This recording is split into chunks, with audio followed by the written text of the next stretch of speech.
The African Growth and Opportunity Act may be fairly small and insignificant compared to other trade deals the US has globally, but it is extremely important for the African countries that benefit directly from this trade concession. On the continent as a whole, the only country with an actual bilateral trade treaty with the United States is Morocco.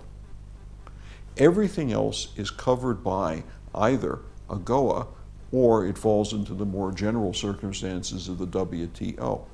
In 2015, Swaziland, Gambia and South Sudan were removed from AGOA because of human rights and other violations. South Africa fought hard to have the act renewed.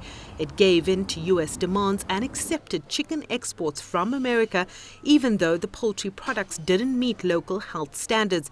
A trade-off to export over 6,000 products to the US market, duty-free, and thousands of jobs. All this fuss and feathers about chicken in the past year, that wasn't even about the terms of AGOA. That was about two senators saying, wait a minute, we're not so sure we're going to allow AGOA to happen until American exported chickens get the same treatment as exported chickens from the European Union or Brazil. While Donald Trump has said he wants to reopen some key trade agreements and scrap some of them completely, most analysts believe trade, AGOA in particular, will run its course for another 10 years, the same amount of time that Trump will be president if he runs for 2 terms. AGOA, the African Growth and Opportunity Act, is American law.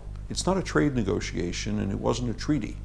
It was straightforward law passed by the United States Congress, signed into law by presidents repeatedly.